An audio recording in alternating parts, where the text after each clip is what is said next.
जय हिंद। जो आप लोग क्लास 10th में, और यहाँ पर देखिए 24 फरवरी को यहाँ पर हिंदी का पेपर देने वाले हैं, तो ये वीडियो आप सभी के लिए बहुत ज़्यादा इंपॉर्टेंट है। इस वीडियो में यहाँ पर हिंदी के वायरल पेपर के बारे में बताने वाले हैं और फुल सॉल्यूशंस के साथ बताऊंगा, जिसमें आपको देखिए जीवन परिचय होंगे, निबंध होंगे, गद्यांश पद्यांश होंगे। तो वीडियो को पूरा देख लेते हैं तो आपके यहाँ पर 90% पक्के नंबर हो जाएंगे। तो चलिए शुरू करते हैं। देखिए कोड कितना है, 901 है, संकेतांक 832 CSB है, ध्यान रखना है। और उसके बाद में समय जो होगा 3 घंटा 15 मिनट होगा। निर्देश दिए आपको बोर्ड एग्जाम में जरूरी पढ़ लेना है। इसमें बताता है कि आपको क्या करना है क्या नहीं। इसमें लिखा है जैसे यहाँ पर प्रारंभ के जो 15 मिनट होंगे ये परीक्षार्थियों को प्रश्न पत्र पढ़ने के लिए निर्धारित होंगे। उसके बाद में यह जो प्रश्न पत्र होगा 2 खंड में विभाजित होगा, खंड आ होगा, खंड बा। मैंने देखिए इससे पहले यहाँ पर OMR शीट पर वीडियो मैंने बना दिया कि जो OMR शीट होती है उसको कैसे भरा जाता है, तो वो वीडियो जरूरी आप लोग देख लेना। बहुत ज़्यादा वो इम्पॉर्टेंट भी है क्योंकि ये सारी चीज़ें आपको पता होनी जरूरी है कि सारी चीज़ें कैसे भरना है, ठीक है। बाकी यहाँ पर देखिए खंड बा में वर्णनात्मक प्रश्न है, सभी प्रश्न करने अनिवार्य हैं। खंड आ से शुरू करते हैं। एक एक क्वेश्चन बताऊंगा और एग्जाम से पहले ये क्वेश्चन सारे जरूर ही तैयार कर लो। क्या लिखा है, निम्नलिखित कथनों में से कोई एक कथन सही उसे पहचान कर लिखे। क्या लिखा है, प्रेमचंद एक महाकवि के रूप में प्रसिद्ध है, गलत। ध्रुव स्वामी जयशंकर प्रसाद का महाकाव्य है, ये भी गलत है। गुनाहों के देवता उपन्यास के लेखक धर्मवीर भारती, तो यही हमारा राइट आंसर हो जाएगा। 1 नंबर आपका पक्का हो जाएगा। और 20 में से कितने राइट आंसर पता है ये कमेंट में जरूर बताना। अगला है आकाशदीप के लेखक कौन है, तो यहाँ पर जयशंकर प्रसाद जी हो जाएंगे। यहाँ पर देखिए शॉर्ट में बताऊंगा जिससे आपका टाइम भी बचेगा और पूरा पेपर यहाँ पर सॉल्व भी कर पाओगे। अगला है 84 वैष्णव की वार्ता के लेखक कौन है, तो यहाँ पर गोकुलनाथ जी हो जाएंगे। बी वाला हमारा राइट आंसर हो जाएगा, बहुत सिंपल सा। उसके बाद में अगला यहाँ पर देखिए हिंदी का यहाँ पर प्रथम उपन्यास है। क्या है, हिंदी का प्रथम उपन्यास है तो परीक्षा गुरु, जिसके यहाँ पर लेखक कौन है, लाला श्रीनिवास दास जी हैं, ठीक है। ये ध्यान रखना, बहुत ज़्यादा इंपॉर्टेंट है। अगला है बाण भट्ट की यहाँ पर आत्मकथा के लेखक कौन है, यहाँ पर हजारी प्रसाद द्विवेदी की, प्रताप नारायण मिश्र की, राधाचरण गोस्वामी की, बद्री नारायण चौधरी प्रेमगन। तो देखिए इसका राइट आंसर हमारा हो जाएगा हजारी प्रसाद द्विवेदी जी हैं। अगला ठूठा आम यहाँ पर किस विधा की रचना है, तो ये देखिए यहाँ पर निबंध विधा की रचना है, ध्यान रखना, बहुत ज़्यादा इंपॉर्टेंट है। अगला है पथिक के रचनाकार कौन है, तो रामनरेश त्रिपाठी जी हो जाएंगे। ए वाला हमारा राइट आंसर हो जाएगा। जितने भी ये क्वेश्चन है वेरी वेरी मोस्ट इंपॉर्टेंट है, एग्जाम से पहले जरूर ही तैयार कर लो, भले ही ये वीडियो एक दिन पहले देख रहे हैं, ठीक है। अगला है बिहारी लाल किस युग के कवि हैं, तो आपको कमेंट में बताना है बिहारी लाल किस युग के कवि हैं, तो ये रीत काल के कवि हैं। किस काल के कवि हैं, तो रीत काल के कवि हैं। जैसे भक्ति काल के यहाँ पर सूरदास होते हैं, और यहाँ पर देखिए कबीर दास, ये सभी भक्ति काल के। आदिकाल के जैसे चंद्रबरदाई, और आधुनिक काल के ये जैसे जयशंकर प्रसाद, पंत निराला, महादेव वर्मा, ये सभी आदिकाल के, सॉरी यहाँ पर आधुनिक काल के ये सभी यहाँ पर लेखक हैं या फिर कवि हैं, ठीक है। अगला है प्रथम तार सप्तक का प्रकाशन वर्ष कब है, तो 1943 ईस्वी में प्रथम तार सप्तक का प्रकाशन वर्ष हुआ था। और किसके द्वारा हुआ था, तो अज्ञेय के द्वारा हुआ था। अज्ञेय का पूरा नाम क्या, सच्चिदानंद हीरानंद वात्स्ययन अज्ञेय, ठीक है।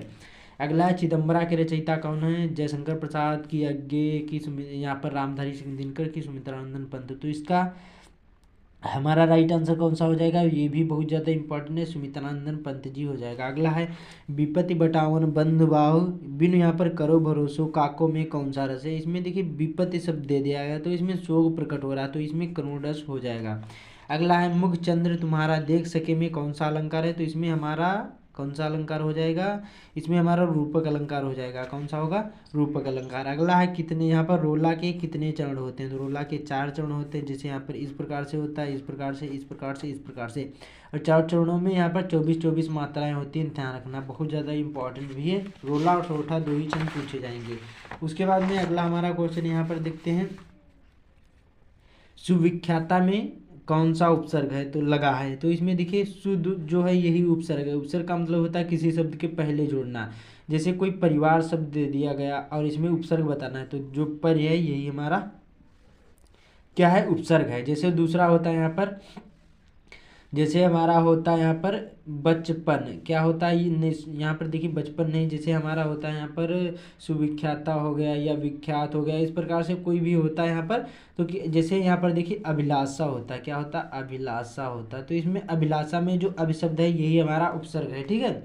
उपसर्ग का मतलब होता है किसी शब्द के पहले जुड़ना, ठीक है। तो ये जो सु भी है ये क्या है, सु है। विख्यात अलग हो जाएगा, सु जो है यही हमारा उपसर्ग है। अगला है ऊपर नीचे में कौन सा समास है, तो इसमें योजक चिन्ह लगा है, तो इसमें हमारा द्वंद्व समास हो जाएगा। अगला है पुष्प का तद्भव रूप होगा तो फूल होता है, डी वाला हमारा राइट आंसर हो जाएगा। अगला है प्रत्येक में कौन सी संधि है, तो इसमें आप लोग कमेंट करना कि प्रत्येक में कौन सी यहाँ पर संधि है, ये भी बहुत ज़्यादा इंपॉर्टेंट क्वेश्चन है। तो इसमें हमारी यण संधि हो जाएगी, बी वाला राइट आंसर हो जाएगा। वाक्य के कितने तत्व होते हैं, 2, 4 की, 8 की, 5। तो वाक्य के जो हमारे तत्व होते हैं 4 होते हैं।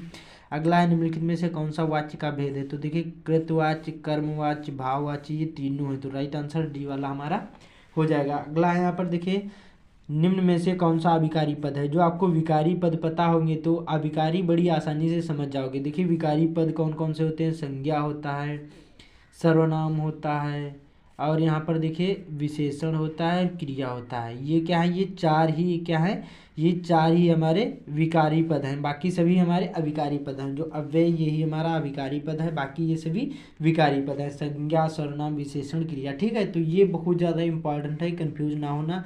मैंने बहुत सारे वीडियो बनाए हैं। अब चलते हैं खंड भाव वर्णनात्मक प्रश्न होंगे। इसमें 21वां क्वेश्चन पूछा गया है, दिए गए गद्यांश पर आधारित 3 प्रश्नों के उत्तर दीजिए। 6 नंबर का होगा। इसमें एक ये पैराग्राफ होगा, 2 पूछे जाएंगे अथवा करके, एक ये होगा, इन दोनों में से एक करना है। तो यहाँ पर सपोज करें जैसे हमें पहला वाला पता है, तो इसका मैं आप लोगों को बता देता हूँ क्या लिखा। सबसे पहले क्या करना है, ये जो गद्यांश है इसको पढ़ लेना है। जिंदगी को मौत के पंजों से मुक्त कर उसे अमर बनाने के लिए आदमी ने पहाड़ काटा। किस तरह इंसान की खूबियाँ की कहानी सदियों बाद आने वाली यहाँ पर पीढ़ियों तक पहुँचाई जाए, जिसके लिए क्या है आदमी कितने ही उपाय सोचे और किए।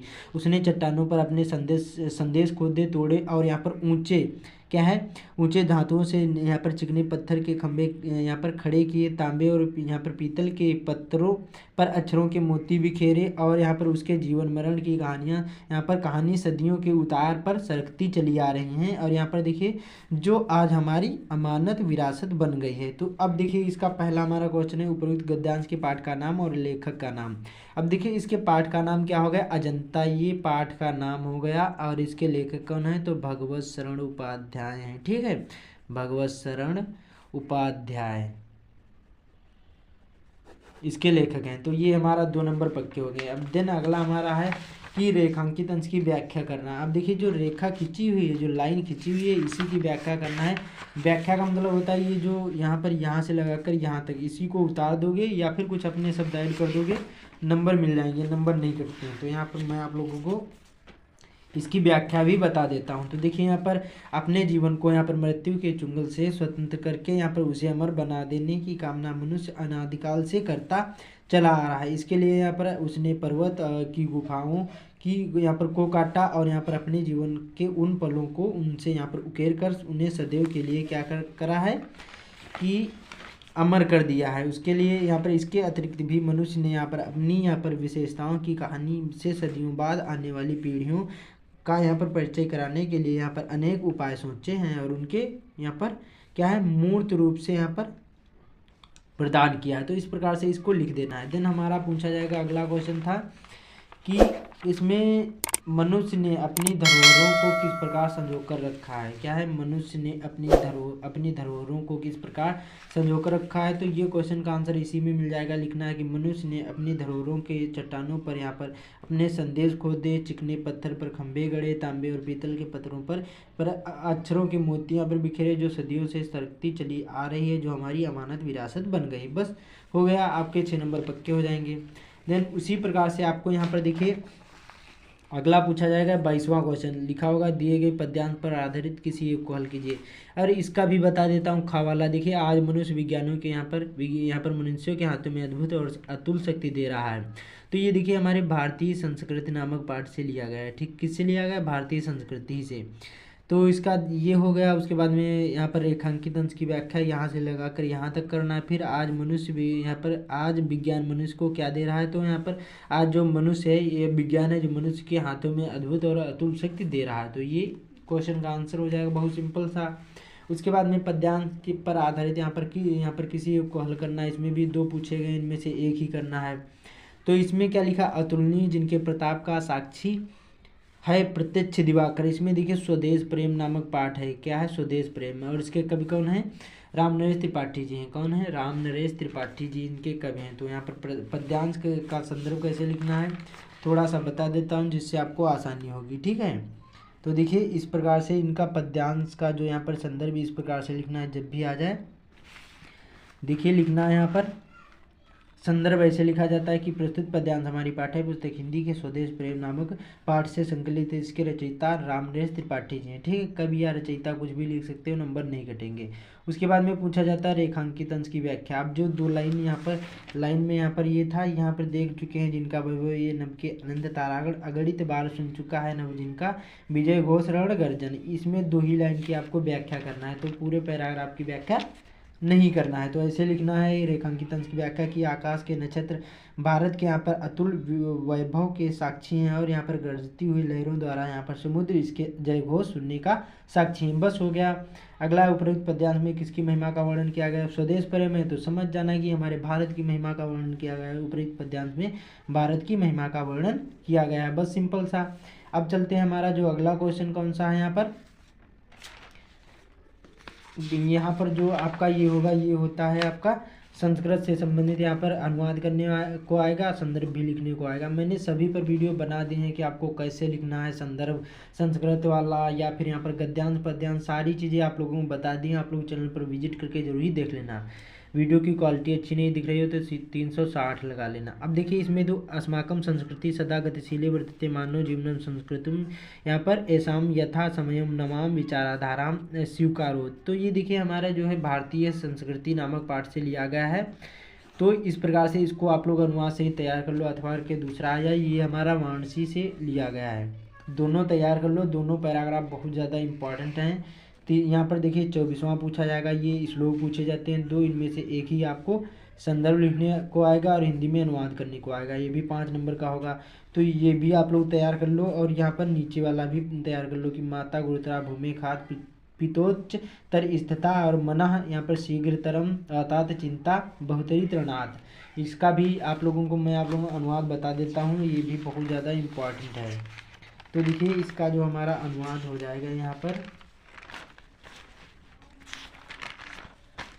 इस प्रकार से। देखिए आपका जो अनुवाद होगा कि यहाँ पर क्या पृथ्वी से अधिक, यहाँ पर जो पृथ्वी से अधिक भारी माता है, आकाश से अधिक ऊंचा पिता है, वायु से अधिक तेज मन है, तृण से अधिक क्षीण करने वाली चिंता है। बस हो गया सिंपल सा। उसके बाद में आपका पूछा जाएगा यहाँ पर देखिए खंड काव्य, और ये अपने अपने जिले वाइज होते हैं कि अपने पठित खंड काव्य के आधार पर निम्नलिखित प्रश्नों में से किसी एक का उत्तर देना। 3 नंबर का पूछा जाता है ज्योति जवाहर खंड काव्य, यहाँ पर मुक्त दूत अग्रपूजा मेवाड़ मुकुट जयसुभाष, ये सभी अपने अपने जिले वाइज होते हैं। जो आपके जिले में हो खंड काव्य वो तैयार कर लेना, मैंने सभी पर वीडियो बना दिए हैं। अब आपका आता है जीवन परिचय। 3 जीवन परिचय पूछे जाएंगे, इन तीनों में से एक करना है। आप लोग डॉक्टर राजेंद्र प्रसाद का तैयार कर लो, और हो सके यहाँ पर तो आचार्य रामचंद्र शुक्ल का भी तैयार कर लो। कमेंट करना कि आपको कितने पता हैं, यहाँ पर जीवन परिचय कितने पता है। 5 पता है कि 4, तो इनमें इन तीनों में से यहाँ पर आपको एक पर लिखना होगा जीवन परिचय। ठीक है, बाकी खावाला होगा, इसमें कवियों के जीवन परिचय पूछे जाएंगे, ये भी 5 नंबर का होगा, जिसमें आपके महत्वपूर्ण है तुलसीदास, महादेवी वर्मा और यहाँ पर सूरदास। ये 3 बहुत ज़्यादा इंपॉर्टेंट हैं, इनके आप लोग जीवन परिचय कवि के भी तैयार कर लेना। फिर आता है यहाँ पर 27वां, अपनी पाठ्य पुस्तक में से कोई कंठस्थ श्लोक लिखे जो इस प्रश्न पत्र में ना आया हो।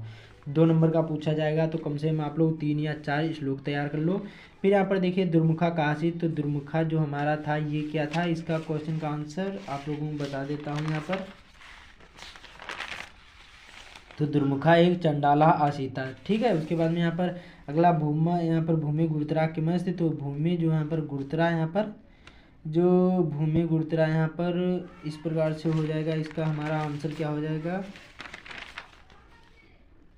तो इसका हमारा राइट आंसर हो जाएगा भूमि गुरुतरा माता अस्ति। ठीक है, अलग छिंद्रा काशी, तो उसी प्रकार से धर्मा के नासित। तो इसी प्रकार से ये क्वेश्चन पूछे जाएंगे, इनमें से 2 ही आपको क्वेश्चन करने हैं, सभी क्वेश्चन नहीं करने। धर्मा सत्येन यहाँ पर वर्धते। ठीक है, तो इस प्रकार से आपको करना है। फिर यहाँ पर देखिए निबंध पूछा जाएगा, 7 नंबर का निबंध होगा। यहाँ पर 5 में से यहाँ पर आपको एक पर निबंध लिखना होगा। मैंने देखिए छात्र अनुशासन पर भी बता दिया, भ्रष्टाचार की समस्या पर, जनसंख्या वृद्धि की समस्या, स्वदेश प्रेम, पर्यावरण प्रदूषण, सभी पर मैंने वीडियो बना दिए हैं। आप लोग चैनल पर विजिट करके जरूर देख लेना। बाकी यहाँ पर देखिए, और मैंने बताया कि जो पत्र लेखन कैसे लिखा जाता है, इस पर भी वीडियो बना दिया है, उसको आप लोग जरूर देख लेना, वो बहुत ज़्यादा इंपॉर्टेंट वीडियो था। तो इसी प्रकार से इसी पैटर्न पर और ऐसा ही क्वेश्चन पेपर आपके बोर्ड एग्जाम में देखने को मिलेगा। और देखिए इनमें से बहुत सारे क्वेश्चन मिलेंगे और नहीं भी मिल सकते हैं, तो आप लोग अच्छी तरीके से पढ़ाई करना शुरू कर दीजिए, टाइम नहीं बचा हुआ है। बाकी पेपर जो पैटर्न होगा सेम इसी प्रकार से होगा, ये ध्यान रखना है। ऐसे ही सारे क्वेश्चन देखने को मिलेंगे। तो इस वीडियो को ज़्यादा से ज़्यादा शेयर कर देना। बाकी चैनल पर पहली बार आए चैनल को सब्सक्राइब भी कर लेना। तो मिलते हैं अगले वीडियो में।